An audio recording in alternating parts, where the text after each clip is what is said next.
Nous vous remercions d'être ici ce soir. Nous remercions les sélectionnés, les candidats, d'avoir été assez réactifs parce qu'on a tout annoncé ce dimanche pour la soirée de ce soir. Avant de vous passer la parole à Thierry, ce prix est une première, donc c'est la première session coup de cœur du prix Mentor donc de l'année 2015. C'est un prix que je vais expliquer une fois que Thierry aura un petit peu parlé. C'est un prix qui a nécessité une dizaine de mois de rencontres avec des partenaires. La SCAM a été la première à réagir de manière très, très rapide. Au fur et à mesure des réunions, en fait, on a souhaité créer quelque chose qui soit d'une nature un petit peu de révéler des gens, d'être à la fois un incubateur, d'être un soutien, d'être une aide à un travail en cours. Et ce prix se scinde en deux parties. La première partie est les soirées coup de cœur, telles que nous avons la première ici ce soir, qui est on est sur de l'humain et une série qui va être présentée par des gens. Et la deuxième partie, parce qu'à la fin de la soirée, vous allez être amené à voter, le public, avec les petits papiers. D'ailleurs, ne les perdez pas, parce qu'il n'y en aura pas deux. Vous allez être amené à voter et le jury professionnel va être amené aussi à faire un choix. Est-ce que les choix vont se croiser ? Les résultats seront-ils les mêmes ou pas ? Il en est que des 7 personnes que vous allez voir ici présenter leur projet, parler de leur parcours. Il y en aura 1 à 2 qui seront sélectionnés pour le deuxième tour qui est en novembre-décembre 2015. C'est un projet qui va être défendu. Là, on parlera que du projet par rapport à un jury de professionnels. Et le lauréat, en fait, se verra doté d'un prix de 5 000 €. Une dotation, après accompagné tout au long de l'année par des professionnels, qui sont des professionnels à la fois des membres de la SCAM, des commissions dont Thierry fait partie, des membres aussi des administrateurs de Frulance, mais aussi d'autres professionnels qui vont accompagner le prix. Et derrière, il y a un deuxième partenaire qui est le groupe CFPJ qui apporte la participation à une formation au choix du partenaire. Voilà, donc c'est un prix vraiment d'accompagnement, de formation à des professionnels confirmés ou pas sur un projet. Donc là, je vais passer la parole à Thierry, qui fait partie du jury professionnel. Je vais juste vous dire quelques mots au sujet de la SCAM et du partenariat Freelance et SCAM. Donc je suis Thierry Ledoux, je préside la commission des images fixes. Donc la SCAM, pour ceux qui ne connaissent pas, c'est 35 000 auteurs. C'est plusieurs répertoires, donc le répertoire de l'audiovisuel, principalement les œuvres documentaires, c'est les traducteurs, c'est l'écrit, c'est les arts numériques, avec des auteurs, notamment principalement le webdoc, c'est l'image fixe, avec la photographie, mais aussi le dessin, c'est j'en oublie pas, les œuvres sonores, avec les gens de la radio, donc c'est tous ces répertoires qui font aujourd'hui de la SCAM une société multimédia.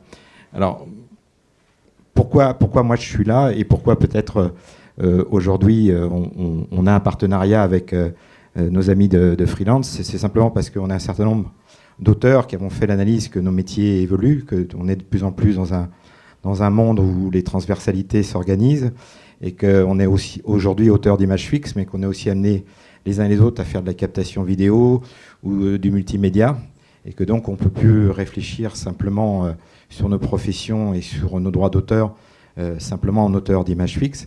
Et donc je pense que s'il y a un lieu où on peut mener ces réflexions et ces combats sur le droit d'auteur, c'est ici à la SCAM. Donc c'est une société qui bien évidemment est gérée par les auteurs dans des commissions, on est tous élus. La commission des images fixes, on est 8, on est représenté au conseil d'administration par un des membres qui est lui aussi élu, en l'occurrence je suis administrateur. Et donc notre rôle, c'est s'occuper de la répartition, bien évidemment, et de la perception des droits, comme toute société d'auteur, mais bien évidemment de la défense du droit d'auteur, et également de l'aide à la création. Et c'est là que nous intervenons aussi pour Prix Mentor. Ça fait partie de notre activité et du rôle de notre société, c'est d'aider et de soutenir la création.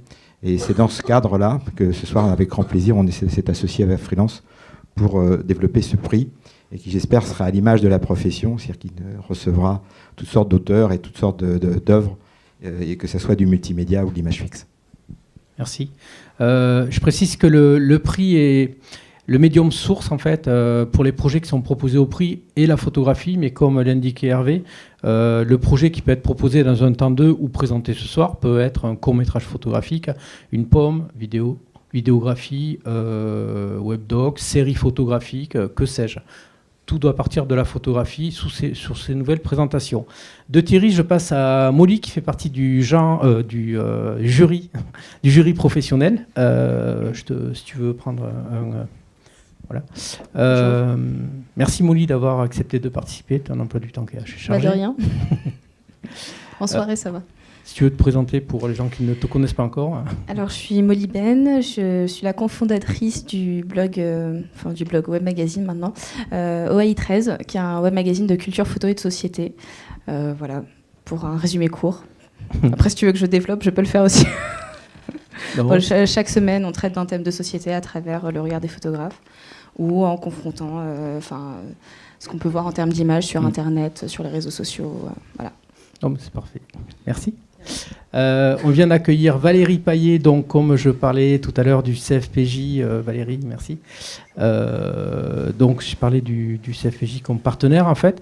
J'ai insisté sur le fait que c'était un prix qui accompagnait un projet sur de la formation. Peut-être 2 mots sur le CFPJ et puis peut-être au niveau du prix. Oh, tu peux. Le CFPJ, alors moi je m'occupe surtout de la partie formation continue pour les journalistes. Dans tous les aspects éditoriaux, mais aussi techniques pour des confrères de la presse écrite, tout ce qui concerne la presse écrite, la radio, la télévision, le multimédia et évidemment tout ce qui a trait au visuel. Donc la partie photo, la partie image, la partie vidéo. On accompagne des projets, on forme aussi beaucoup de gens qui ont besoin de passer sur une meilleure maîtrise du visuel, sur des projets multimédia. Donc c'est super intéressant et je suis désolée d'être en retard, je vous prie de m'excuser. Voilà. Si je peux... J'ai fait une omission tout à l'heure dans mon énumération. On a aussi une commission, bien évidemment, des journalistes, dont j'ai fait partie un certain temps, où on a des gens de l'audiovisuel, de la presse écrite, et aussi des auteurs d'images fixes. Et je vais passer la parole à Hélène, donc, qui est vice-présidente de Freelance, qui va vous parler un petit peu des projets qui ont été retenus, des personnes qui vont être présentes là ce soir. Bonsoir tout le monde. Alors, moi je suis vice-présidente, mais je suis aussi photographe. Donc voilà, je suis assez contente qu'on ait réussi à monter tout ce projet tous ensemble.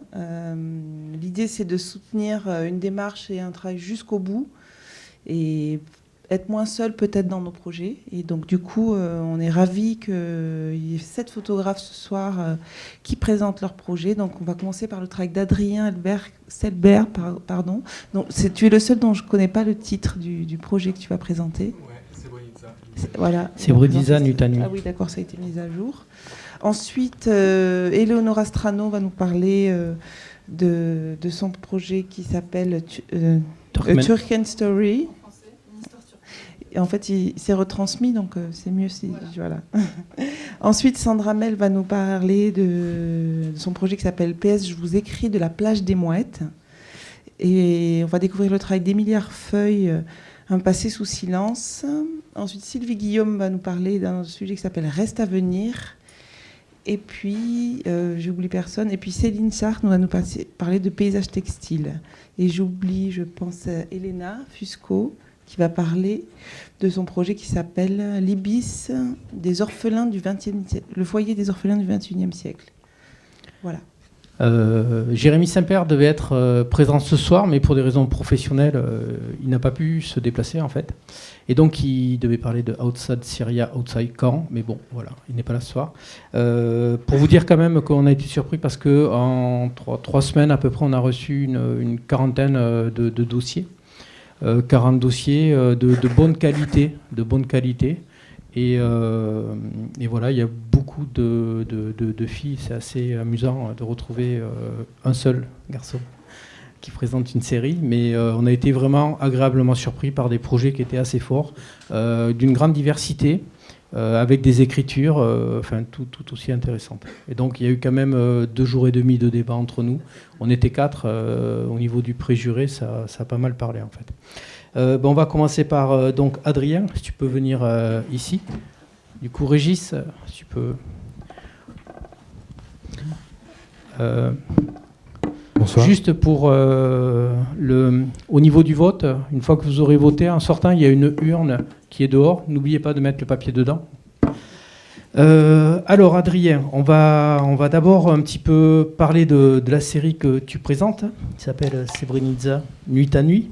Est-ce que tu peux un petit peu, qu'on voit derrière, hein. Donc, tu peux nous parler un petit peu de ce qu'il en est? Alors, c'est une série donc, qui a été faite cet été à Srebrenica, qui est une ville en Bosnie-Herzégovine, en République serbe. C'est ma première série photo. Je viens du documentaire, en fait. Enfin, je viens de la vidéo. Je travaille pour le théâtre, je fais du clip et du documentaire. Et je suis pas très doué pour parler devant un public. Donc c'est une série que j'ai réalisée cet été. Srebrenica, c'est une ville où j'ai habité pendant 1 an pour les besoins d'un documentaire il y a de ça 5-6 ans. Donc c'est un documentaire que j'avais réalisé à Srebrenica qui racontait l'histoire d'une femme survivante qui cherchait les restes de son fils. Donc c'était 12 ans après la fin du conflit. Rapidement, Srebrenica, donc c'était une enclave musulmane pendant la guerre de Bosnie, donc de 92 à 95. Elle est tombée dans les mains des Serbes le 9 juillet 95 et la population a fui. La population était normalement sous protection des forces de l'ONU, mais c'est une histoire un peu compliquée. Reste que les femmes et les enfants sont partis en bus, ont été déportés en bus vers les territoires libres. Et 15 000 hommes sont partis dans la forêt, vers les territoires libres aussi. Sauf qu'en 3 jours, il y a eu 8 000 hommes de massacrés. Aujourd'hui, on en a trouvé 6 500 dans des charniers. Et chaque année, on continue à en trouver, en identifier, et à en enterrer. Donc j'avais fait un premier film qui parlait des survivants, de cette femme qui elle, n'avait pas eu la chance de retrouver son fils. Et c'est un film qui après fait des festivals, qui a un peu tourné, mais je suis sorti de ce film en étant un peu frustré parce que j'avais pas réussi à atteindre la jeunesse. Et moi, ce qui m'intéressait, c'était comment vit-on dans une ville qui est marquée par l'histoire à ce point-là. Srebrenica, c'est une ville qui est devenue le symbole du massacre de la guerre de Bosnie. Comment on fait comment on grandit dans une ville comme Nagasaki par exemple? Comment on fait quand on grandit près d'Auschwitz? Comment on fait quand on grandit dans des villes qui sont à ce point marquées par l'histoire? Même le nom même est associé à l'horreur. Et donc j'en avais un peu. T'es allé à la rencontre d'adolescents que tu as ciblés. Pourquoi le parti pris de la nuit? Alors justement, donc j'en avais un peu marre de la vidéo parce que les temps de production sont hyper longs en vidéo. C'est-à-dire qu'entre le désir d'un film et sa concrétisation, il peut se passer 2 ans. Et donc je suis venu à la photographie comme ça en me disant voilà, je vais avoir une immédiateté, en tout cas du résultat, qui va me permettre d'avancer autrement. Et aussi parce que ce médium-là me paraissait être le plus à même de parler d'une espèce de temps scellé, comme dirait notre ami Tarkovsky. En fait, dans cette ville-là, le temps s'est arrêté depuis 95. C'est une ville qui a été ultra subventionnée pourtant par l'aide humanitaire, sauf que ça reste les Balkans, donc ça reste la mafia, donc l'argent a été vachement détourné.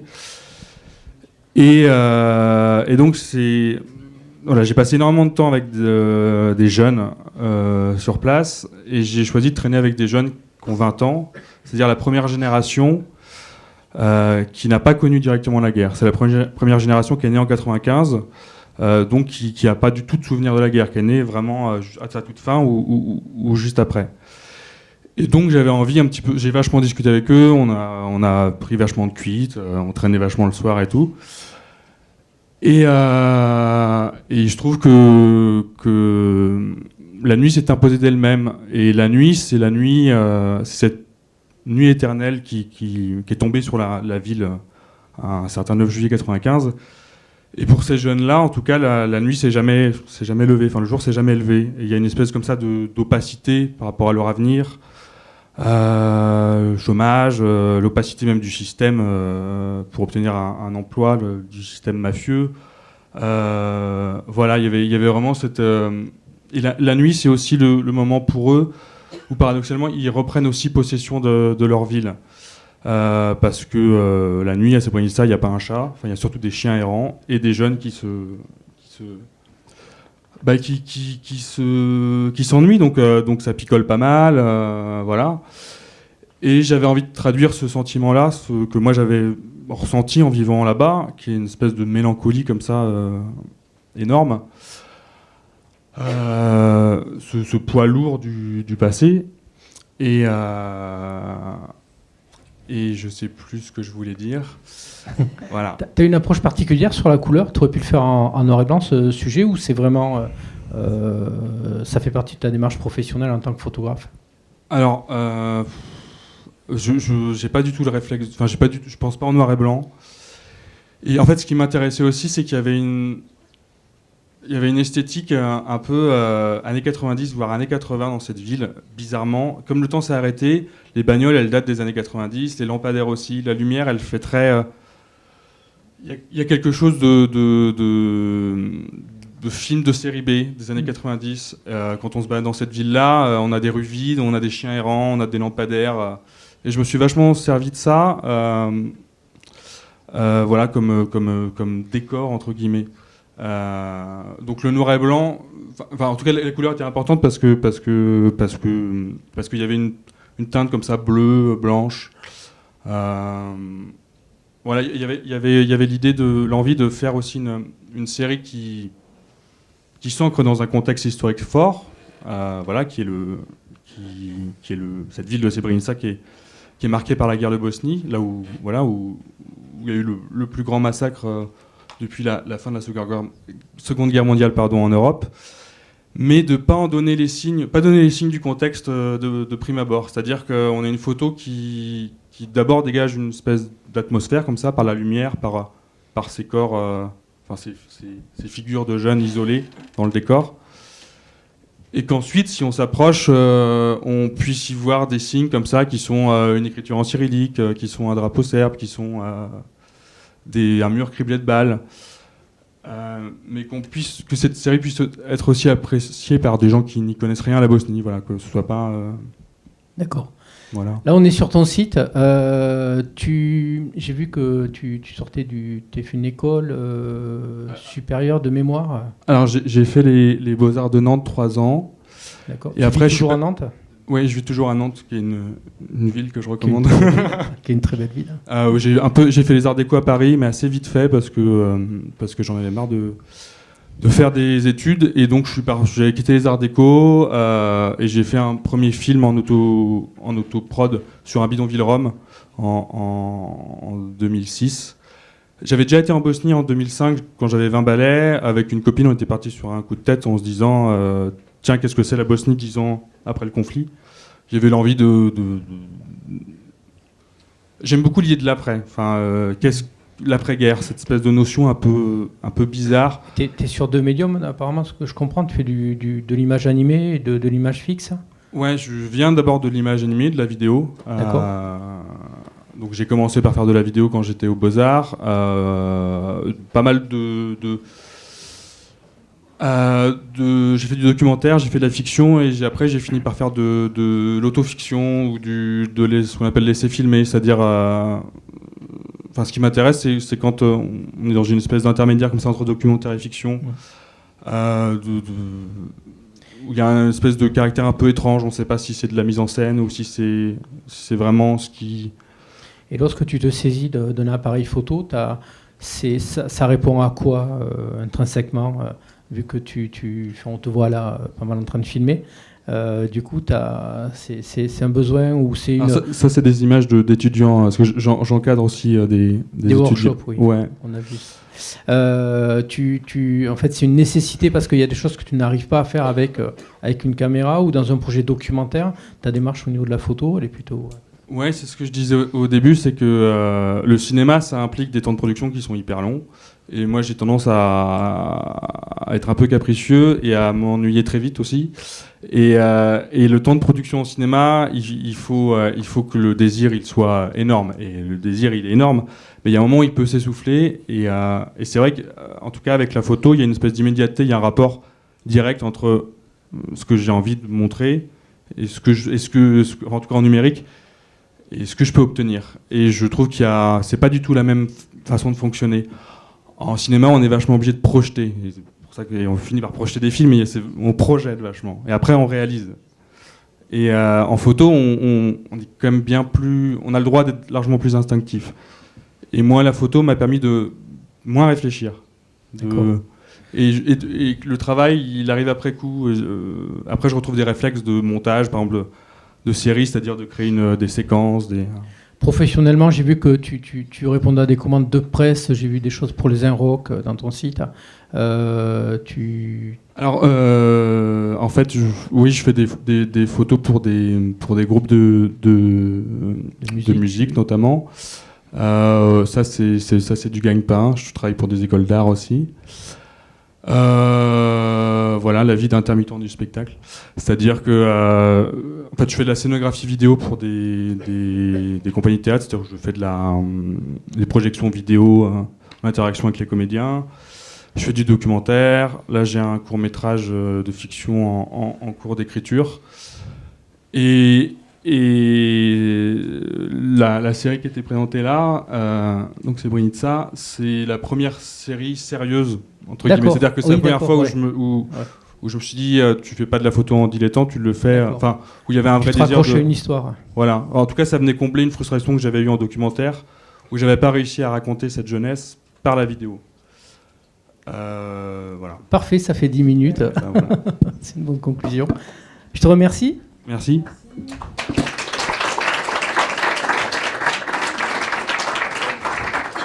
Alors, normalement, on passe au deuxième projet. Oui, vas-y, viens ici.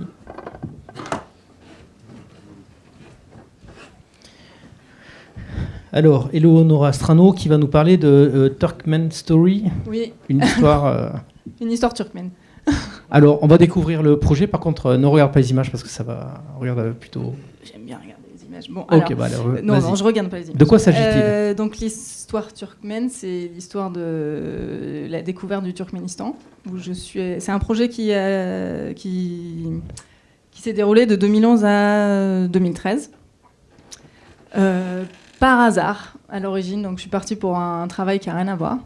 Et j'ai découvert le Turkménistan et la possibilité de rester dans ce pays qui est complètement fermé, qui est une des dernières dictatures du monde. Et du coup, j'y suis retournée pas mal de fois pour... C'est un travail au long cours, ça sent. Enfin, voilà. On sent que c'est un travail qui est plus posé, en profondeur. Pour faire vraiment l'éventail de la vie quotidienne au Turkménistan, la vie des jeunes, et montrer un petit peu, parce que montrer la dictature, c'est pas évident. Alors, à part montrer les portraits du président un petit peu partout, montrer des étudiants, il y a quelques photos où on voit des étudiants en costume qui défilent dans les rues, bon voilà, le lot commun de la jeunesse. J'ai plutôt voulu montrer des petites bulles de liberté, justement, la vie quotidienne. T'as fait combien de voyages voilà, là, les étudiants en file, on les voit quand même. J'ai fait combien de voyages ? D'aller-retour ? Oui, d'aller-retour. J'ai fait 3 voyages, ouais. Au début un petit peu, puis à chaque fois je restais de plus en plus longtemps et je suis devenue quasiment turkmène à force. Et comment ça s'organise, les rencontres ou tous ces espèces d'angles que cette balade photographique ? Alors, je me suis retrouvée dans plusieurs situations. Moi, j'enseignais en fait quand j'étais là-bas, et donc je me suis retrouvée à vivre dans un foyer d'étudiants. Donc, j'étais vraiment en contact. J'étais peut-être la seule française, la seule expat à être vraiment qu'avec des Turkmènes tout le temps.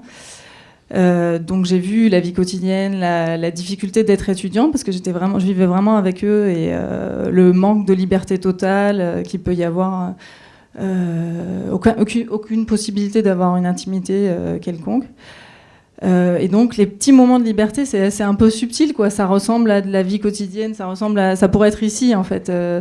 ils cherchent à vivre comme tout le monde et comme partout. Est-ce que, comme Adrien parlait des jeunes de Srebrenica, c'est là, par exemple, l'avenir est compliqué ou c'est quel état d'esprit? Pour ce qui est du travail, il y a peu d'espoir pour les jeunes. Et ce qui est un peu bizarre, c'est que les règles, il y a beaucoup de règles dans le pays, et les règles changent tout le temps, et c'est fait un petit peu aussi pour brouiller les pistes et pour que la population elle-même finisse par s'auto-censurer. Ils savent plus même ce qu'ils ont le droit de faire ou ne pas faire, quoi. Ils sont terrorisés un petit peu par la police et les autorités, d'avoir vu des gens partir en prison pour un oui ou pour un non.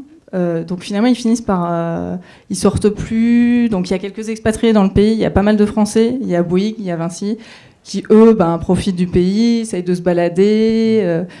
Mais les Turkmènes, eux, ne s'autorisent même pas une balade en forêt. On sent une démarche assez poétique dans ta photographie. C'est quelque chose que... Tu prenais ton appareil et puis tu suis au fil des journées, des groupes. Après, comme moi, je suis pas mal sensible à l'esthétique aussi, donc il y a des jolis moments. Et je pense que c'était aussi parce que la dictature, voilà, ça peut être très très lourd dans les situations de la vie quotidienne où il est impossible de se défendre dès qu'il y a un problème. Bon voilà, faut payer, ils n'ont plus aucun recours, quoi. Il n'y a personne pour soutenir les injustices, pour combattre les injustices. Il n'y a personne. Donc, soit tu payes, soit tu peux pas, et donc tu t'es perdant. Donc, je me suis concentrée sur un peu de poésie, pour un peu de plus légèreté. Souffle, C'est un travail qui... Tu as parlé de 3 allers-retours, qui se continue, qui aboutit, qui n'est pas abouti. Alors là, je sais pas s'ils vont me laisser revenir au Turkménistan. Moi, j'aimerais bien y retourner. Ah oui. Oui, donc j'ai un projet. Pourquoi aussi t'as été alerté comme quoi ton travail ne correspondait pas quand j'y étais, j'ai vraiment... personne ne savait que j'étais photographe et c'est un petit peu compliqué de photographier. Quand on sort un appareil, parfois il y a quelqu'un qui arrive, qui se met à vous parler en français et on se demande comment il sait qu'on est français. Il y a des trucs un petit peu bizarres. On est suivi, on est écouté, on le sait, quoi. Tous les étrangers du pays normalement sont. Alors j'avais un rapport un peu bizarre, je sais pas, parce que j'enseignais à des diplomates turkmènes. Moi, j'enseignais le français. Et donc je me disais, mince, mes diplomates, forcément, un jour, ils vont découvrir que je fais des photos, que j'avais gagné le prix de l'EMI. Si ne serait-ce que faire une petite recherche Google, je me dis... Facile. Ouais. Et en fait, apparemment, ils n'utilisent même pas Internet pour les affaires diplomatiques, donc ça va, il n'y a pas trop d'Internet dans le pays, là, on est vraiment la soirée coupé. est retransmise sur le net. Là, donc. Ouais. Et du coup, eux, ils n'ont pas accès à YouTube, ils n'ont pas accès à Facebook. On va parler de ton trajet en tant que photographe. Après, comme ça, on va quitter la série un petit peu. Pour le trajet en tant que photographe, moi, j'ai toujours fait de la photo, en fait, vraiment depuis toute petite. Ça m'a jamais quittée. Voilà, au fil des années, je me suis affirmée et puis j'ai décidé de travailler de plus en plus sur la thématique de l'isolement, en fait, parce que par exemple, Turkménistan, c'est l'isolement politique, la dictature, l'isolement géographique avec le changement climatique, l'isolement social. C'est une thématique qui me permet d'aborder aussi des sujets larges. Et voilà. Sinon, pour 2015-2016, j'ai quelques projets qui sont donc en rapport avec les ex-pays, l'ex-URSS, de parler des générations qui ont vécu la moitié de leur vie avant en URSS et la moitié de leur vie après, sous le nouveau régime, et faire un petit peu un bilan de la situation dans ces pays, parce qu'on voit que c'est un petit peu compliqué en ce moment, l'Ukraine, la Moldavie, les rapprochements avec l'Europe, le sentiment de se sentir petite sœur de la Russie ou pas, finalement, et les problèmes qui gravitent autour de ça. Et donc ça, pour le futur, ce serait d'aller parler de cette situation actuelle par le prisme du passé, par le prisme de la nostalgie ou pas, et d'aller à la rencontre de cette génération. D'accord. On voit principalement des photos en couleur. Tu as dit que tu aimais la couleur. Il y a une maîtrise assez subtile d'ailleurs au niveau des éclairages naturels et d'éclairage artificiel.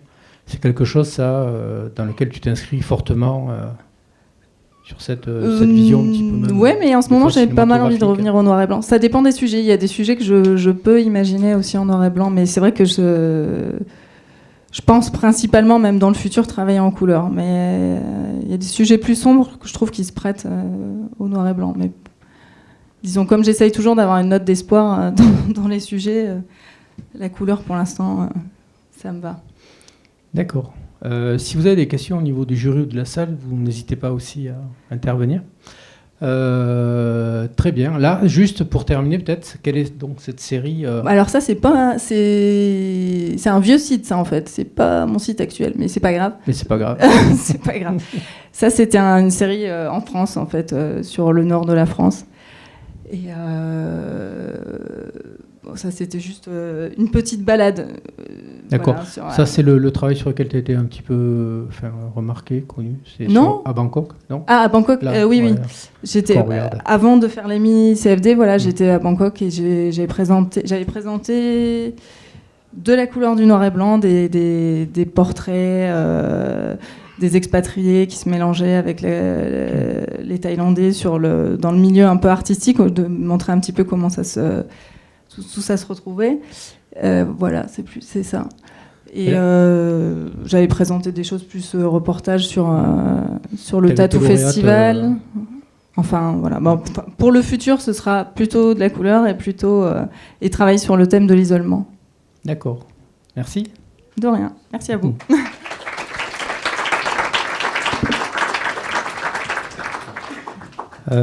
Hélène, on va... Sandra qui nous vient de Sète.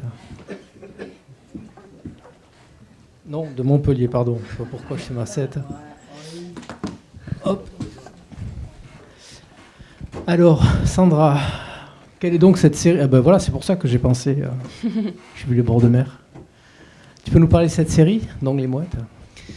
Donc, c'est une série qui parle d'une plage et des gens qui l'occupent durant une saison particulière qui est l'été. Cette plage s'appelle la plage des Mouettes. Enfin, du moins, les gens qui la côtoient l'appellent la plage des Mouettes. Et elle se trouve au bord d'un étang, l'étang de Thau, qui est le plus grand étang du Languedoc-Roussillon. On retrouve des infrastructures touristiques, des activités de pêche, conchiculture, etc. Mais aussi des espaces relativement sauvages et peu aménagés comme cette plage, où il n'y a pas de route, pas d'éclairage public, pas de magasins, juste des gens qui, à leur façon, occupent l'espace voilà, de façon assez pittoresque et douce. C'est un travail au moyen format, c'est quelque chose que tu voyais d'emblée, parce que je te connais sur d'autres formats. Mais... Oui, j'aime bien le format carré, j'aime bien cadrer en carré en fait, déjà. Et ensuite, j'ai un appareil qui me permet une visée par le haut. Et je trouvais que la douceur que j'avais ressentie dans ce lieu, chez les gens, impliquait un mode de visée moins frontal, moins agressif, un peu moins direct qu'avec un autre appareil. Et du coup, cette visée par le haut me semblait être beaucoup plus adaptée et cohérente avec ce lieu, ces gens et la façon dont je voulais parler d'eux. C'est marrant parce que tu parles de plage, mais en fait, on a l'impression que ils investissent des terrains de sable qui ne sont pas occupés par la mer, ou alors il y a des cabanes de pêcheurs ou des cabanes de... C'est un lieu de vie un petit peu. C'est ça qui paraît assez improbable en fait, c'est que c'est une plage qui, d'une saison à l'autre, en fonction de la montée des eaux, peut complètement disparaître, puis réapparaître, puis des petits îlots de sable de 2 mètres carrés réapparaissent, et puis quelqu'un plante son parasol et s'y installe pour l'après-midi. Effectivement, c'est une petite plage avec un cordon relativement mince en fait, et puis il y a des habitations tout autour, mais qui sont protégées essentiellement par de grands roseaux, et c'est vrai qu'il y a des algues partout. Donc on voit quasiment presque pas le sable à certains endroits. Voilà. Sociologiquement, il y a des gens qui vivent aussi Donc dans ces maisons, oui. oui. Après les cabanes, voilà, là c'est quelqu'un qui possède ce cabanon et c'est la première personne que j'ai rencontrée sur cette plage en fait. Une histoire assez personnelle en fait.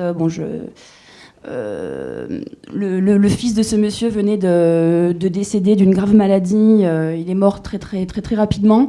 Et il fêtait dans ce cabanon avec sa famille et les amis de ce jeune l'anniversaire de sa mort, mais de façon extrêmement festive en fait. Extrêmement festive, extrêmement joyeuse. Il s'est mis à jouer de l'accordéon après. Il m'a tout de suite invité à boire un coup avec eux. Et j'avoue que ça a été une accroche assez fusionnelle. Et je me suis dit, mais dans ce lieu, il se passe des... Voilà, enfin, il y a un lien, une façon de... T'es arrivé sur ce petit événement assez particulier qui a déclenché une envie de faire une série. Ouais. Bon, sachant aussi que je suis née à Sète, j'ai grandi à Sète, j'y ai vécu jusqu'à ma majorité. Sète, c'est pas venu par hasard. Voilà, et qu'en fait, ce lieu et cette sociabilité populaire, en fait, c'est celle dans laquelle j'ai grandi moi-même. Et ce qui a fait que ce lieu m'a semblé à la fois très, très pittoresque, mais extrêmement familier aussi. Voilà. D'accord. On va parler un petit peu plus de ton parcours. T'es venu à la photo, parce que tu fais pas que de la photo, tu as aussi un parcours universitaire sur l'image. Si tu veux un petit peu nous parler de cette approche-là. Et puis ton rapport à la photo, pour le coup, qui est un petit peu aussi assez distancé aussi. Ma formation initiale à moi, c'est sur une formation en sciences humaines et sociales, en sociologie, et, en sciences politiques aussi.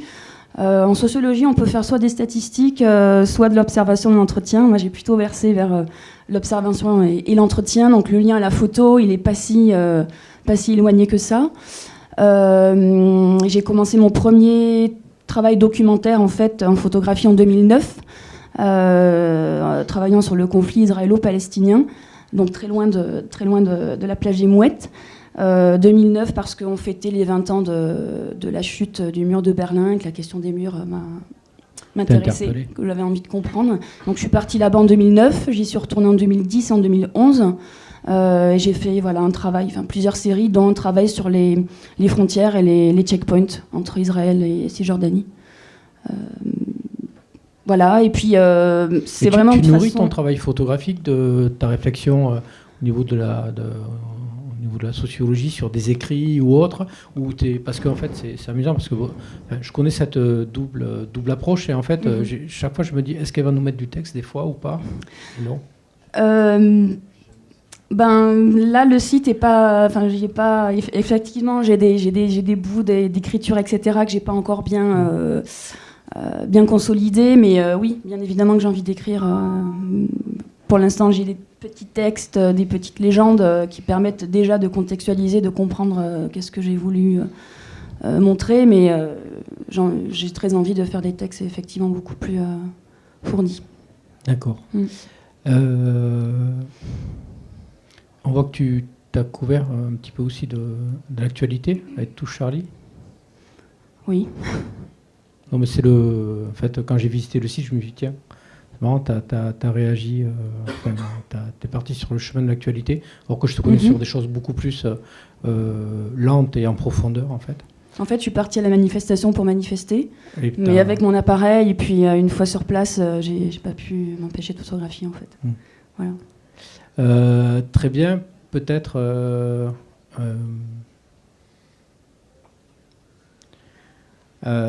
tu te vois rebondir sur un travail sur la région, ou alors cette plage, la rencontre a déclenché quelque chose lié au...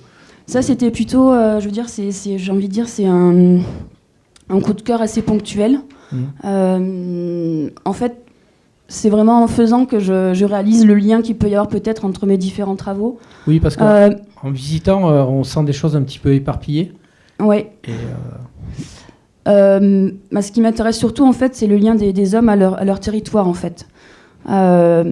Et ça peut faire le lien entre, effectivement, mon travail sur Israël-Palestine, mon travail sur la plage des Mouettes. Là, il y a un travail aussi en cours que j'ai pas encore mis sur mon site parce qu'il n'est pas totalement accompli, sur un quartier d'habitat populaire à Montpellier, qui est le quartier de la Paillade. Et toujours cette question de voilà, notre rapport à notre lieu d'origine, notre lieu de vie, et comment ces différents territoires participent à la construction de notre identité, de notre représentation du monde, de nos choix de vie, de nos modes de vie. Et je pense que c'est vraiment en faisant que je me rends compte que c'est cette question-là que je me pose et que j'ai envie de creuser dans chacun de ces terrains, en fait. Voilà. D'accord. Je pense qu'on a fait un petit peu le tour de tout ça. Question ? Ah, une question ? Je suis curieuse du coup que vous avez, en fait, de voir votre travail spontané sur la manifestation qu'on a sans doute tous vécu ici. Je ne sais pas si c'est possible de les visionner une seconde. Le Régis, voilà, touche Charlie, toc, pof. Voilà, ça va défiler.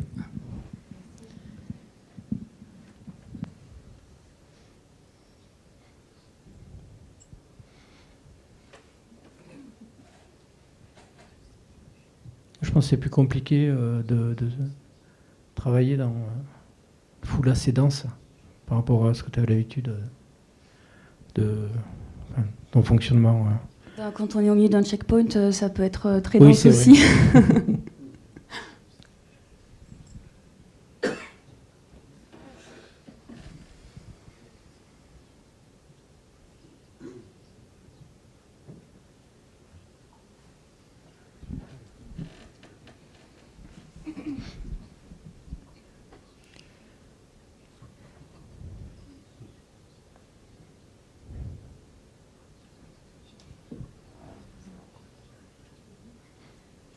Merci. On va passer. Merci Sandra. Merci.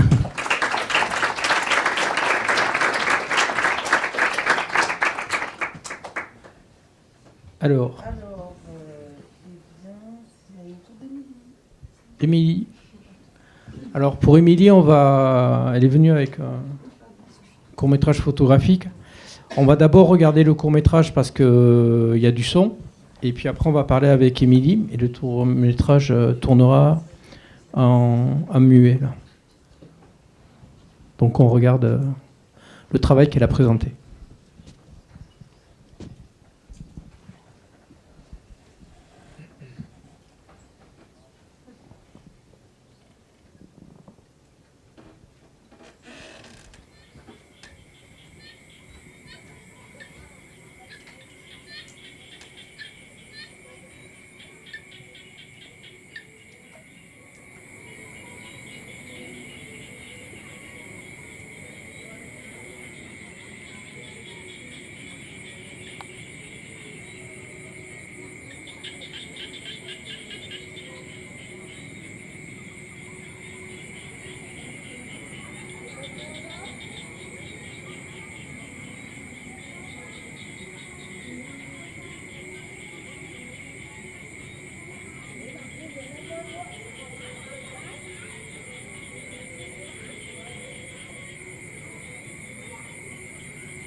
Merci.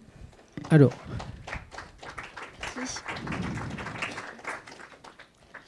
Alors, j'ai été étonné parce que quand même le projet, ça fait pas mal de temps que tu le montres. Et il a eu pas mal d'impact sur le jury qui a continué de le sélectionner. Alors que je m'étais dit, tiens, est-ce que comme quand on découvre un projet, il y a toujours une force. Quand on le revoit, ça a tendance un petit peu à s'épuiser. Mais non, il était toujours aussi fort. Et il arrive ici ce soir.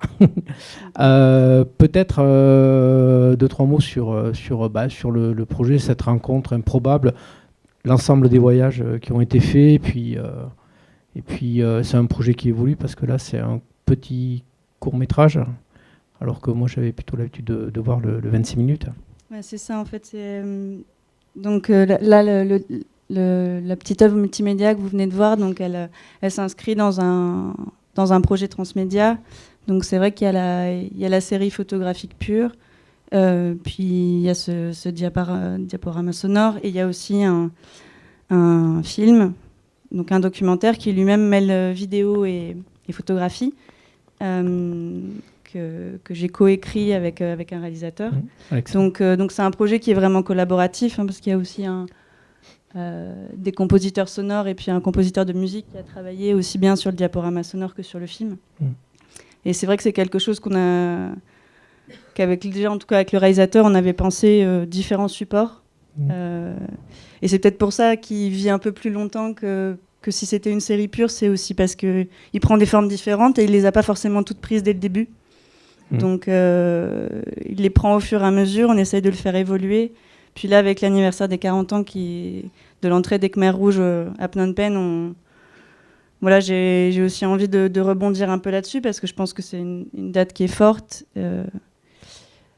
Après, c'est un projet que je porte depuis un bon moment, effectivement, sur lequel j'ai travaillé pendant presque 3 ans, entre la première rencontre et puis on va dire une première finalisation. Et la première fois, moi, j'ai commencé à montrer des images. Après, il y a pas mal de choses, c'est vrai, qui sont déjà expliquées dans les textes, dans le texte du diaporama.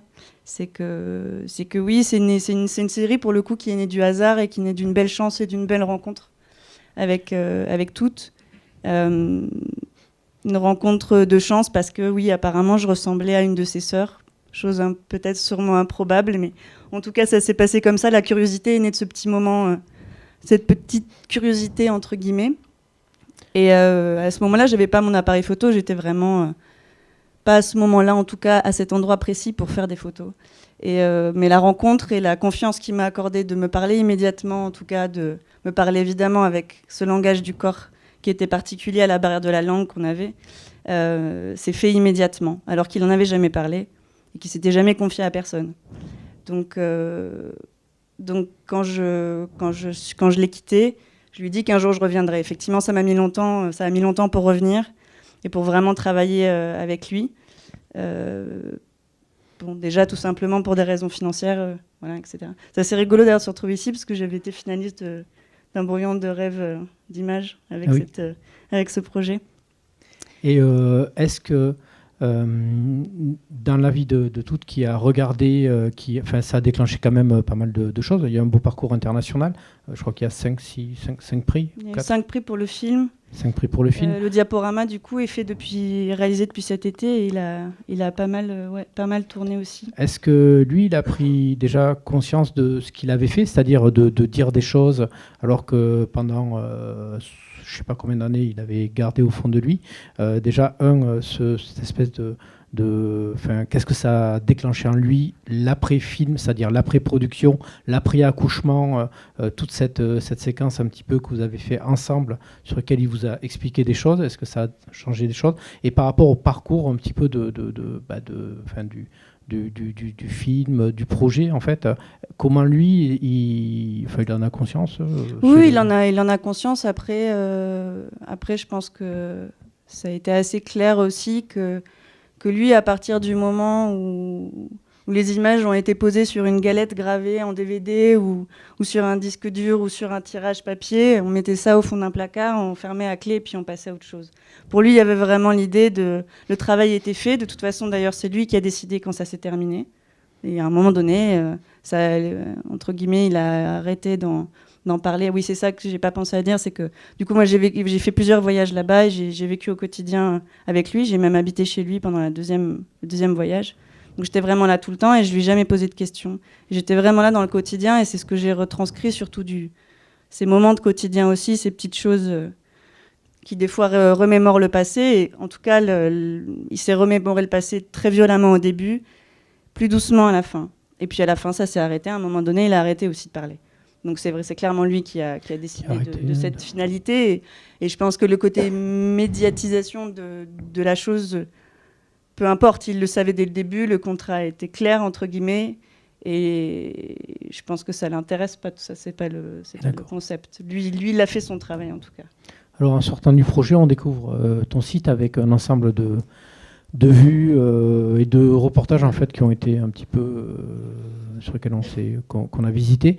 Ton travail photographique, évidemment, il est aussi hors du Cambodge. Tu travailles sur autour de plusieurs démarches. Il y a du documentaire, il y a de la mode aussi. Comment tu organises et tu fais la direction artistique. Tu fais aussi des portraits plus posés où tu mets en scène des choses. En fait, à l'origine, j'ai fait des études de cinéma. Et je pensais bosser là-dedans. Et puis finalement, la photo que j'ai toujours un peu pratiquée en autodidacte m'a rattrapée assez vite. Et je me suis retrouvée à travailler là-dedans. Et vu que mes photos étaient surtout mises en scène au début dans mes boulots perso, je me suis retrouvée à bosser assez rapidement. Alors que ce n'était pas du tout ma culture dans la mode ou dans la publicité. Moi, c'est là où j'ai clairement appris, je pense, techniquement le plus. Et en même temps, au bout d'un moment, la rigidité, on va dire, de ces exercices de commande m'a donné envie de les casser. Et c'est là où j'ai commencé à beaucoup voyager et à avoir une approche un peu plus documentaire. Après, j'ai clairement gardé ce truc de mise en scène. C'est quelque chose que j'aime bien mêler avec une approche documentaire et on le retrouve dans la série que vous avez vue, où il y a tous les portraits à la fin sur fond noir qui sont complètement mis en scène. Et je trouve ça intéressant à un moment donné d'essayer d'aller un petit peu au-delà de cette réalité documentaire. Est-ce qu'il y a ça mêlé sur le site ou pas ? Ouais, mais alors là, c'est vraiment super loin. Oui, enfin, on peut regarder. Hein. En fait, pour finir, je pense que c'est encore un autre registre, en fait. C'est dans les projets, normalement, je crois. Dans les projets. Ouais, voilà, ça mêlé dessous, hop. Ouais, mais ça, c'est vraiment très, très différent, parce que ça, c'est complètement... Non, c'est pour ça que je veux en parler. Ouais. C'est parce que pour avoir un petit peu les aspects de ta photographie... Là, c'est complètement mis en scène, c'est en studio. Mais ça, c'est né de mes voyages, mais c'est toujours un peu sur les mêmes questionnements. Alors, ouais, c'est vrai que je travaille souvent, parce que c'est vrai que tout le monde parle un peu des thématiques. Moi, je travaille beaucoup sur la mémoire, c'est quelque chose de très important pour moi, et puis aussi sur l'identité, sur comment on se construit.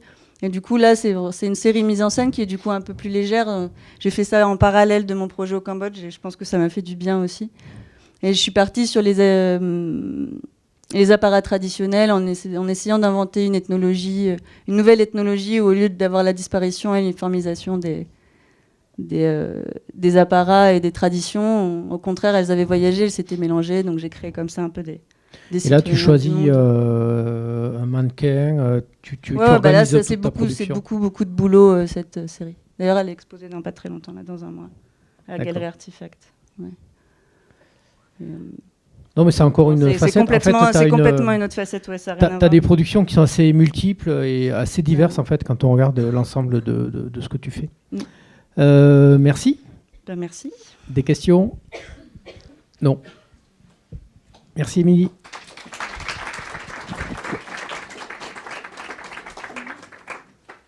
Et donc, CA maintenant. Sylvie. Alors. Je ne connais pas tout par cœur encore. Reste à venir, donc, un sujet de Sylvie Guillaume. Oui. Alors, est-ce que tu peux nous parler de la série que l'on découvre ? Oui. Alors, pour le coup, c'est une série très, très personnelle et assez intime parce qu'il s'agit d'un travail autour du paysage et de l'enfance, et en l'occurrence, mon enfance.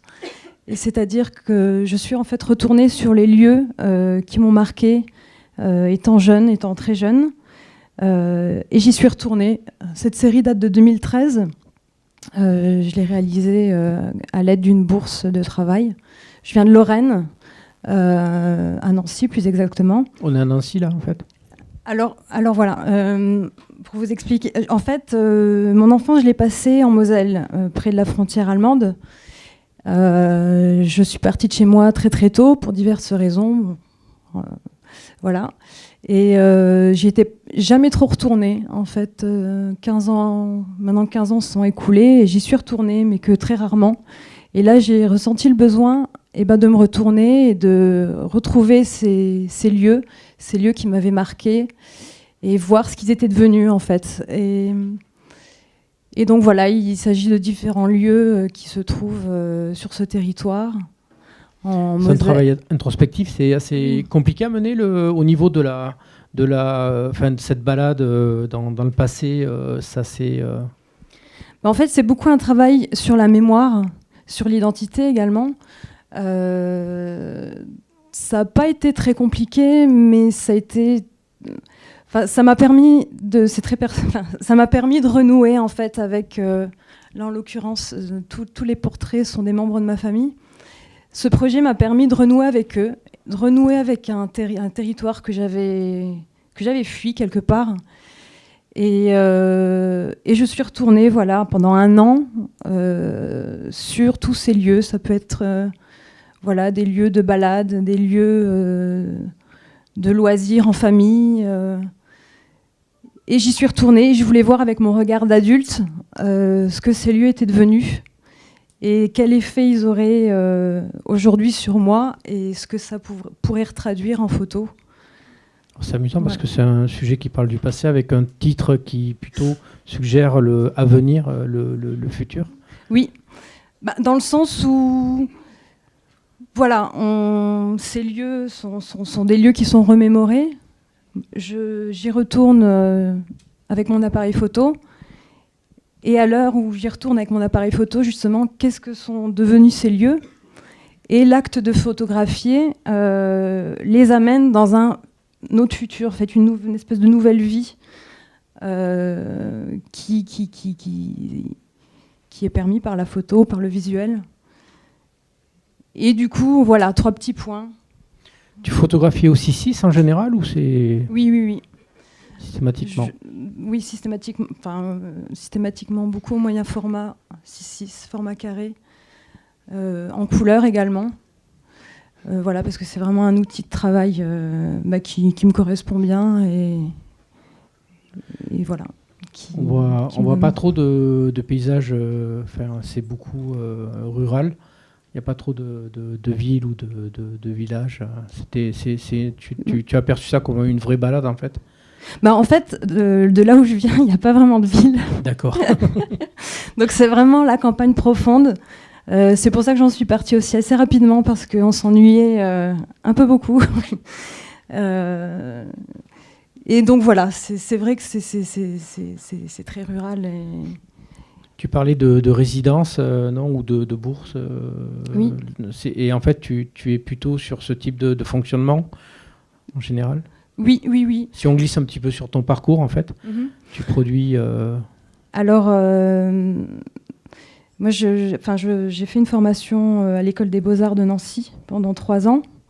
Ensuite, j'ai fait une formation dans une école de cinéma aussi à Nancy pendant 2 ans pour faire de la photo de plateau de tournage. Ça revient beaucoup le cinéma depuis tout à l'heure.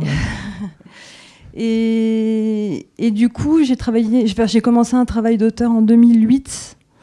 La photo a toujours été là, mais j'ai eu un peu du mal à la faire sortir.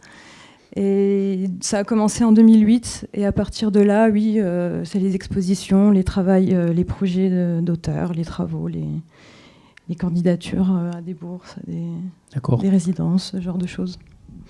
Et du coup, ton année, tu as une année qui fonctionne sur du projet assez bien défini. C'est pas une photographie un petit peu c'est une photographie pensée en fait par projet plutôt que une photographie plus au quotidien ou dans le cadre de. Je travaille beaucoup sur la thématique du paysage quand même, de l'identité, de la mémoire. Si on peut aller sur son site, d'ailleurs, Régis. Merci. Donc la mémoire. Oui, Mais bon, c'est le paysage qui prédomine quand même. Le paysage et après, voilà, c'est vrai que ça reste des travaux très, très intimes, très introspectifs. Je cherche quand même aussi un certain esthétisme. Et voilà, j'aime bien venir des fois sur des lieux et capter ce qui s'y passe, chercher la petite chose, la petite histoire, le petit récit, et laisser aux spectateurs aussi une grande part de liberté pour leur propre interprétation et leurs propres émotions. Donc là, c'est des travaux... Pardon, non, sur Bataville, c'est un travail plus documentaire, oui. Autour de personnes en fait. Autour d'eux des gens ou non, c'est les lieux de nouveau? C'est les lieux, oui. Mais ça, c'est plutôt des travaux de recherche en fait. C'est pas vraiment un travail très abouti. D'accord. Mais c'était le lieu qui m'avait interpellée et voilà, le projet est là quelque part encore, mais pas encore. Voilà. D'accord. Ensuite, tu as un portrait, tu as un travail plus de commande. Pareil, oui. J'avais vu travail avec des musiciens. Travail de commande, voilà, portrait, musicien, pour des artistes, pour Tu vis sur Paris, en région? J'habite Nancy. Tu habites Nancy, J'habite Nancy, oui. Donc là, c'est des photos d'installations artistiques, en fait. Il y a de la photo de tournage, de la photo de plateau. Bon, ça, c'est vraiment du travail de commande. Voilà, c'est un court-métrage qui a été réalisé en Lorraine. Oui, je suppose qu'un travail en région de photographe avec ta démarche, il faut vraiment se positionner sur des projets, puis faire avec... Nous, on connaît beaucoup de photographes sur Paris, vu qu'on vit à Paris. Oui, c'est sûr. Nancy, c'est sûr, mais ça n'empêche pas. Il y a quand même pas mal de choses à développer, à faire. Il y a des projets qui se développent en région, notamment la bourse que j'ai obtenue pour cette série, qui est une belle initiative, parce que c'est une exposition qui tourne là depuis 1 an et qui est actuellement au Luxembourg. D'accord. C'est une exposition. Donc elle a tourné dans 4 lieux différents, Allemagne, Luxembourg, Lorraine. Donc ça commence quand même à se... Voilà, il y a des choses, tout de même. D'accord. Des projets en cours là, cette fin d'expo qui arrive, là, qui dure jusque fin mars. Et puis, des projets dans les tiroirs à sortir au plus vite. Mais rien encore de... Toujours autour de la mémoire, des lieux. Autour du paysage, de l'identité. Et de portraits également, mais c'est vraiment le paysage qui est ma première démarche en photo. D'accord. S'il n'y a pas de questions, les 10 minutes sont écoulées. Peut-être le jury qui ne réagit jamais. Contemplatif. Écoute, merci Sylvie. Merci.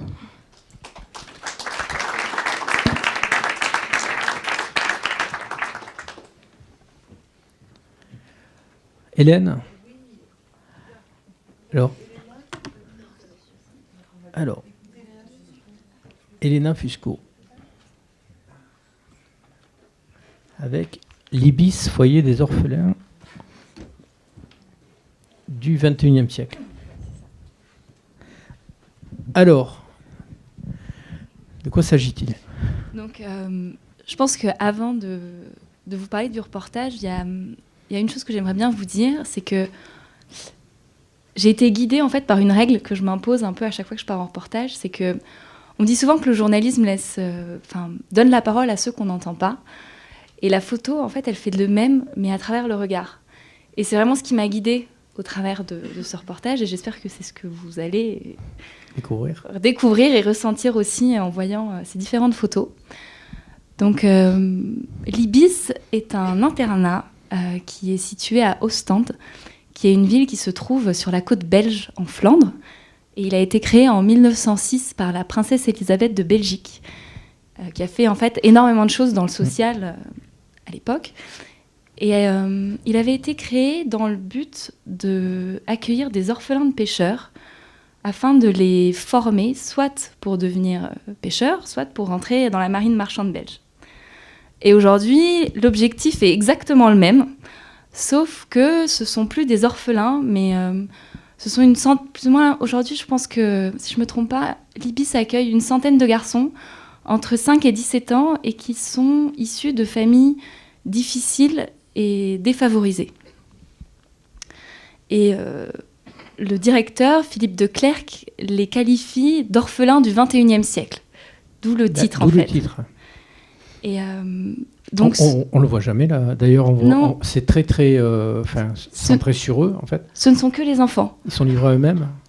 Non, ils sont très bien encadrés, d'ailleurs. Ils ont un super rapport avec leurs professeurs, avec leur... comment on appelle ça? Leurs professeurs, leurs directeurs. Mais ils sont... En fait, même s'ils sont toujours entourés, même s'ils se sont reconstruits une famille dans cet endroit, ils respirent la solitude. Et c'est vraiment ça que j'ai voulu montrer. Enfin, ce sont des enfants qui ont peut-être des traits enfantins ou des traits un peu adolescents, mais qui ont une expression qui est triste ou très dure. Et je trouve que leur regard n'a pas d'âge. Et c'est vraiment ça. Enfin, c'était le choix. Comment tu as connu l'Ibis? J'ai grandi en Belgique et c'est un endroit qui, au final, est assez connu quand on est un peu curieux et qu'on regarde un peu ce qui se passe ailleurs. C'est un endroit qui est assez connu, qui fait partie un peu de l'histoire belge. Ça s'est passé comment, la rencontre avec... autant avoir les autorisations sur ce type de lieu, c'est un peu... Figurez-vous que ça s'est super bien passé. J'ai juste appelé un jour en disant, voilà, je serais intéressée de venir vous voir. Et le directeur m'a dit, mais bien sûr, vous venez quand vous voulez. Je suis arrivée, donc la première fois, j'ai fait des allers-retours de Bruxelles sur 2-3 jours. Et le contact est tellement bien passé qu'il m'a proposé, il m'a dit, mais Elena, dès que vous avez le temps, venez ici et vous pouvez passer une semaine. Et vous serez logé, nourri. Ce qui est un luxe quand on est photographe ou journaliste. Et donc, j'ai sauté sur l'occasion et j'ai été passer une semaine chez eux en décembre. Et les rapports avec eux, avec les enfants, j'entends parler des sujets où c'est un petit peu lourd, etc. J'ai compris qu'il y a un gros encadrement, qu'il y a dans leurs yeux que c'est une dureté. Ouais. Ça se passe plutôt... ils ont envie de donner des choses à un niveau photographique ou pas? C'est assez particulier parce que... Justement, le fait de passer une semaine 24 heures sur 24 avec eux, ça m'a permis, moi, de connaître leur quotidien et donc même bêtement de ne pas faire d'erreur au niveau de l'approche. Et puis aussi, ils se sont habitués à ma présence. Et en fait, le fait qu'ils se soient habitués à ma présence, ça m'a permis d'aller au plus près d'eux. Par exemple, de les capter dans des moments qui sont très intimes, comme le réveil. Je crois qu'il y a une photo où on en voit un qui vient tout juste de se réveiller. Et après, il y a aussi pas mal de petites situations, notamment, je parle de discrétion, mais j'ai un rire qui s'entend à des mètres de distance, et c'est atroce. C'est un peu un espèce de mélange entre le cri d'une mouette et d'un phoque. Et ah oui, non, je vous assure, vous ne m'avez pas encore entendu, mais vous l'entendrez. Et en fait, les enfants s'en sont énormément moqués. Et le fait de rigoler un peu avec eux, tout à coup, ils vont te regarder et te dire... mon père est parti et je sais pas pourquoi. J'ai été virée de plusieurs écoles parce que j'étais un peu agitée. Et t'as pas eu envie d'aller au-delà de la photo, de faire du recueil de témoignages, du son, des choses comme ça? J'ai pas fait de son, mais je les ai récoltés, leurs témoignages, en fait. Et les enfants parlent tout doucement d'eux. Pas beaucoup, mais ils vont raconter des réalités. Là, je pense que vous en avez vu quelques-uns. Et par exemple, il y en a un qui s'appelle Yarn, dont... le père a disparu à sa naissance et sa mère est au chômage et elle s'occupe de sa petite sœur à lui, qui est handicapée. Il y en a un autre qui va raconter que, en fait, il a 12 frères et sœurs que sa mère a eu avec des hommes différents. Donc, il faut prendre le temps, en fait. T'as eu envie de retourner, mais en choisissant des gens et puis en les suivant J'aimerais beaucoup. Pour toi, le sujet, c'est terminé? Non, j'aimerais beaucoup y retourner. Je pense que c'est un sujet sans fin, en fait. Et on a toujours quelque chose à raconter et qui traite d'une réalité qui est très importante, je pense. Si on passe sur ton parcours, alors on va peut-être visiter un site. Tu fais du photo-reportage, du photojournalisme, du documentaire. Tu fais en général. J'ai une formation de journaliste à la base, donc actuellement j'alterne pas mal en fait au niveau des piges, comme on dit. Oui, des piges. Je fais de l'iconographie, de la photo et de l'écrit. D'accord. Et en fait, j'essaie de plus en plus d'aller sur le terrain et de faire du reportage. Donc, de partir sur du reportage. Oui, de repartir sur du reportage, même si c'est quelque chose qui se passe juste à côté de chez moi, au stand, c'est à 1h30 de Bruxelles, donc j'y vais sans aucun problème. Donc tu vis à Bruxelles ? Je vis à Paris, mais je rentre très très souvent. C'est tellement proche que et en photo, tu as photographié, je ne sais pas si du coup il y a un site, je pense que... Ouais, non. Oui. Tu as photographié, tu as un ensemble de séries ou c'est celle-là Non, j'ai un ensemble de séries. Donc il y a celle-là par exemple, après il y a des séries qui ont pu être faites, qui ont pu être publiées aussi.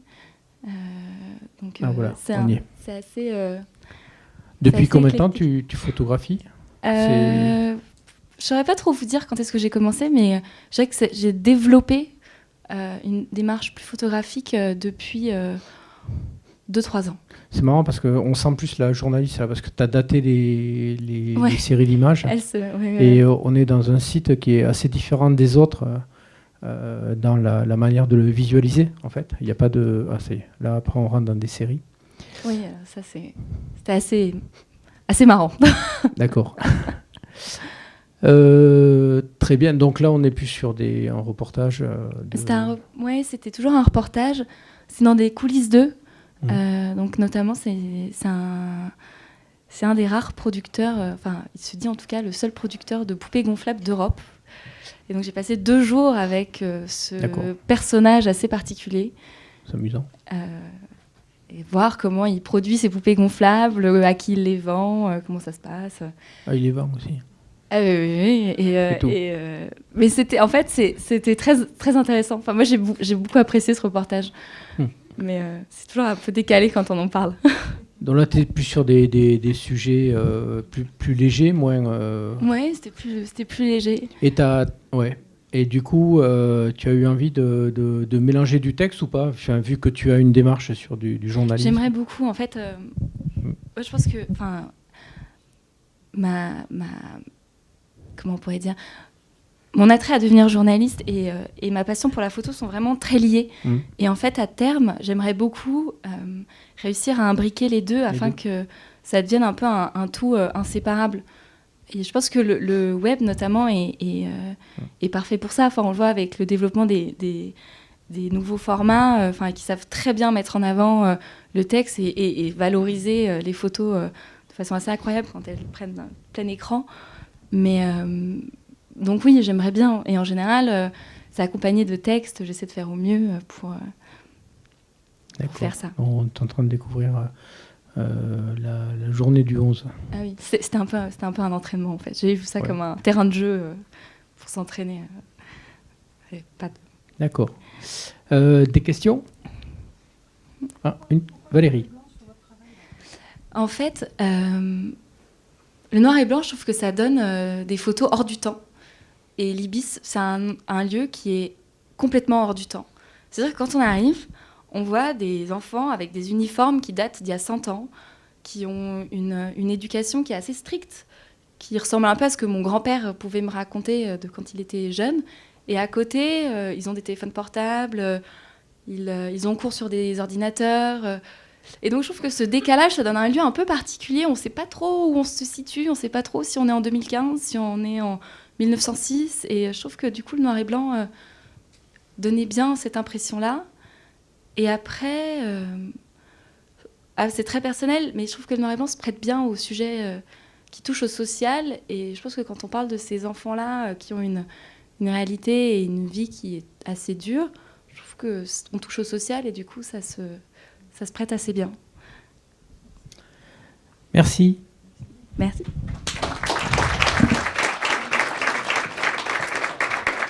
Alors, en toute logique, c'est Céline qui devrait terminer. Alors, bonsoir à tous. Céline Sarr qui va nous parler de paysage textile. Oui, c'est ça. Alors, on va découvrir la série. Donc cette série, elle a été faite aux Comores en mai dernier. Elle est née de mon mémoire de recherche de Master 2. Je suis issue d'un Master d'art plastique dans lequel je travaille j'ai parlé des notions de photographie, les liens entre la photographie, la mode et l'art contemporain. Et ça m'a permis donc de développer ce projet. Dans ce projet, la base, c'est de partir de la notion de One Piece of Clothes de Issey Miyake, qui est un très grand styliste, qui, selon lui, en fait, une étoffe de tissu peut faire un vêtement. Donc c'est un moyen pour moi d'aborder les stylistes avec qui je travaille et d'avoir une démarche complètement plastique de création. La plupart des vêtements que vous voyez là sont j'appelle ça des sculptures éphémères qui n'existent qu'à travers la photographie. Le styliste, que ce soit des très grands stylistes comme Oumoussi, que j'ai rencontré il y a quelques jours au Sénégal, ou des stylistes très peu connus, je leur impose carrément de construire un vêtement pour le temps de la photographie. Donc ça, c'est vraiment l'aspect très plastique. Donc il y a 3 temps à la photographie: la construction du vêtement, la photographie, puis l'exposition in situ, par exemple aux Comores, où les habitants peuvent observer les photos, eux aussi découvrir le travail. Donc c'est un travail que j'ai vraiment apprécié parce que je suis partie avec quelques appréhensions. Aux Comores, c'est un pays à 98% musulmans, et d'organiser un shooting de mode dans les rues, j'ai vraiment eu un peu peur, parce que pas peur mais peur dans l'organisation, et en fait ça s'est très très très bien passé.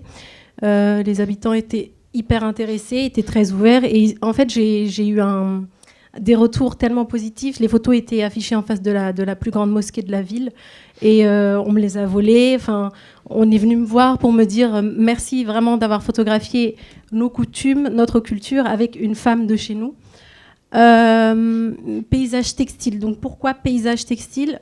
Je définis le textile comme une partie intégrante d'un paysage culturel, historique et politique d'une région du monde. C'est-à-dire que, par exemple, si je prends le wax, il est connu pour être utilisé en Afrique de l'Ouest, mais il est né en Hollande. Il était destiné, pendant le temps des colonies, il était destiné à l'Asie du Sud, puis le commerce n'a pas marché là-bas, donc il a été exporté en Afrique de l'Ouest. De nos jours, il est connu pour être un symbole de l'Afrique de l'Ouest, mais voilà, il a une histoire, il a une origine, un devenir.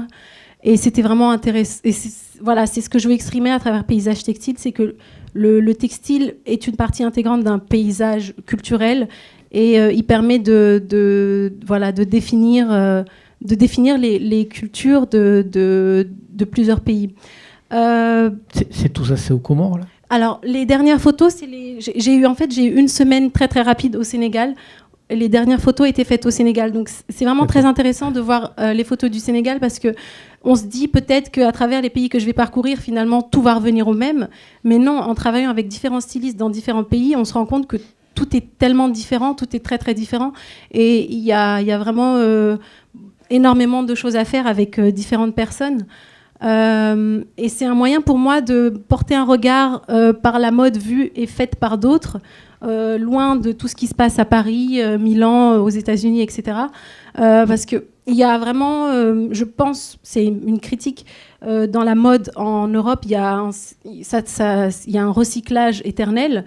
Je dirais même parfois qu'on s'ennuie. Et il y a une appropriation de certaines cultures, et il y a peut-être un copier-coller de ce qui se passe ailleurs, mais j'aimerais bien retourner aux origines et montrer qu'il y a énormément de choses qui se passent ailleurs, qu'il y a un mix des coutumes, des cultures et des religions dans cette modernité, dans le contemporain. Et c'est des gens qui se battent pour faire voir leur culture, et qui n'oublient pas non plus qui arrivent à mixer avec le monde contemporain. Tu demandes aux personnes de réaliser ou tu réalises toi-même les modèles? Non. En fait, je demande aux stylistes de créer à travers un tissu. Okay. Ici, on voit le Chiromani. Et là, tout ce qu'on a vu, c'était un ou plusieurs stylistes Alors, chaque tissu a un styliste différent. Là, c'est encore une autre styliste. Chaque scène a un styliste différent. Chaque scène a un styliste différent. Et il y a beaucoup de scènes. Oui. S'il y a beaucoup de stylistes, tu arrives. En fait, j'arrive sur. Alors là, c'est au Sénégal. Oui. J'arrive sur place et il y a beaucoup de préparation avant, mais c'est vrai que même avec Internet, bon, ça reste un monde virtuel. On n'est pas dans le réel. Ouais. Donc, arriver sur place, ça devient compliqué parce qu'il faut courir après les gens, parce qu'il faut encore se défendre. T'étais où? T'étais à Moroni, c'est quoi? Oui, c'était à Moroni, tout à fait. C'était sur l'île de Ngazidja. Ouais. Et en fait, ça reste dans la communication. Il faut expliquer son projet, expliquer pourquoi, expliquer que ça ne paiera pas forcément, demander une collaboration. Et c'est de convaincre en montrant vraiment qu'on y croit et que les gens sont intéressés. Pourquoi? Parce qu'on parle de leur culture. C'est ça qui les intéresse. C'est que et puis je rentre pas dans les clichés. J'ai vraiment une approche très esthétique. Là par contre on est un peu dans, on va dire que c'est un croquis de ce qui va se passer au Sénégal. C'était un jour où la styliste s'est décommandée, j'avais que la modèle, donc on s'est débrouillé sur la plage.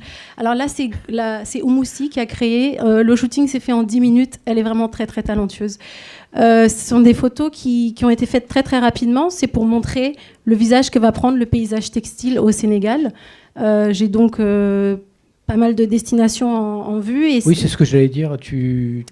J'aimerais bien aller à Tombouctou, au Mali, parce qu'avec les derniers événements qui se sont passés, c'est une manière pour moi d'aborder un aspect un peu politique, mais d'une manière très, très personnelle et très, très esthétique, sans en parler, mais en donnant des petits pics. Et du coup, comment c'est un vrai projet de vie, ça?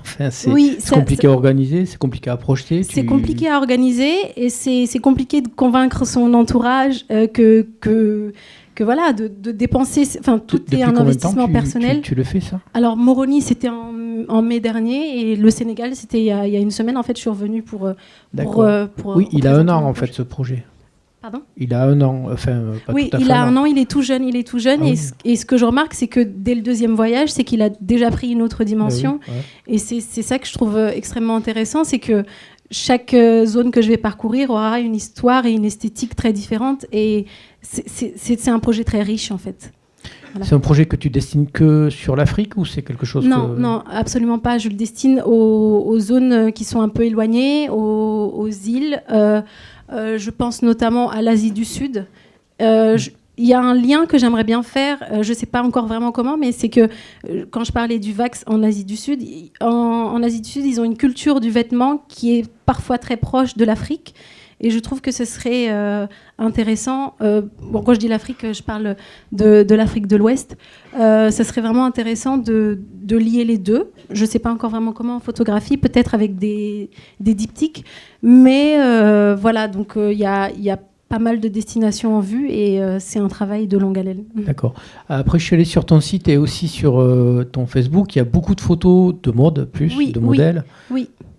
Effectivement. En fait, quand on vit sur Paris et qu'on est étudiante, donc j'ai dit que j'ai fini mes études il n'y a pas longtemps, on ne veut pas se permettre on n'a pas les moyens forcément de faire tout ce qu'on veut.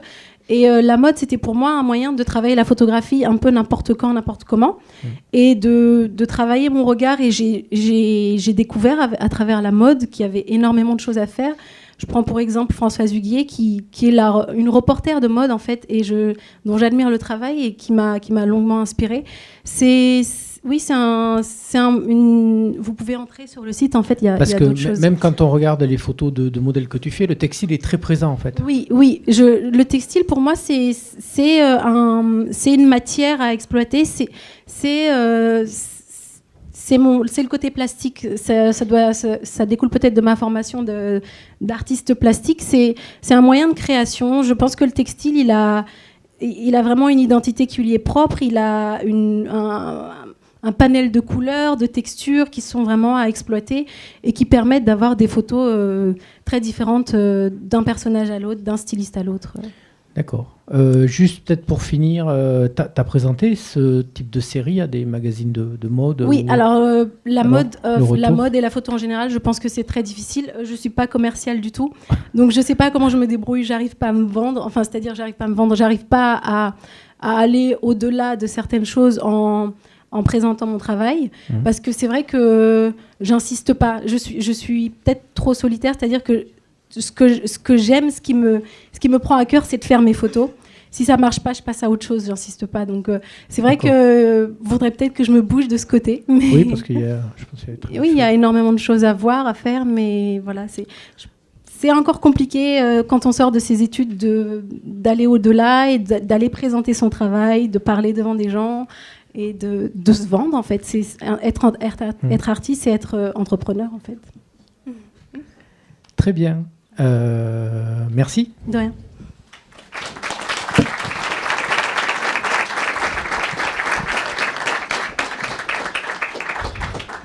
Alors, on a vu beaucoup de choses avec une diversité assez, beaucoup de facettes.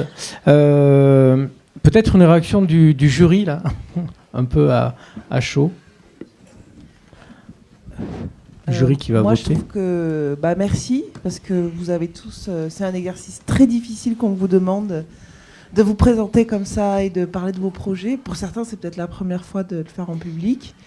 Et voilà, j'ai trouvé que vous y avez mis tout votre cœur. Et ça, pour moi, c'est très important aussi, quoi, de voir ça, en fait.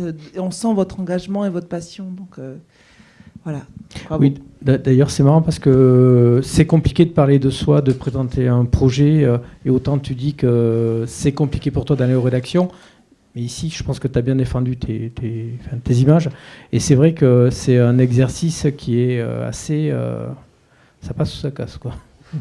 Valérie, peut-être, qui a l'habitude de faire des jurys dans un autre... Pas tout à fait les mêmes, mais... Pas tout à fait les mêmes, mais du coup, c'est d'autant plus intéressant.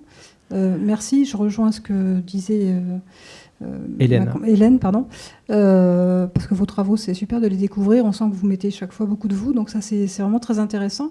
Moi, ce qui m'a frappé, c'est qu'en fait, vous êtes tous jeunes et vous êtes très attachés à des sujets qui ont beaucoup trait à l'histoire, à la culture, à l'identité, au territoire. Et je trouve que c'est intéressant, prometteur et vraiment intéressant de voir ça, que ce sont des notions dont on pourrait penser que vous êtes assez éloignés à l'âge que vous avez, finalement. Vous pourrez être porté par autre chose.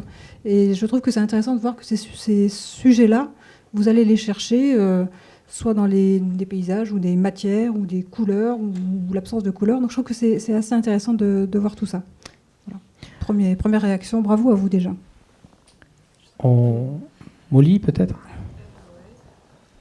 Je sais pas trop quoi dire du coup maintenant.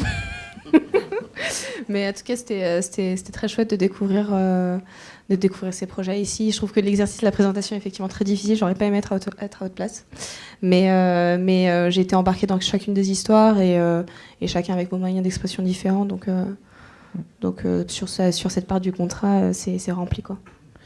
Ce qui est amusant, c'est que quand même le terme cinéma est revenu à 3-4 occasions. Il y a quand même un lien photo-cinéma qui soit est de par les études ou de par des démarches. Mais je pense qu'on se lance plus facilement dans les études de ciné que des études de photo. Oui. Pour m'être posé la question à un moment donné, déjà il y a plus d'écoles, la formation est un peu plus lisible que des études de photo où c'est peut-être un peu plus difficile de se projeter dedans dès le début, quoi. Après, plus tard, une fois qu'on a un lien avec le médium, ça se comprend. Mais...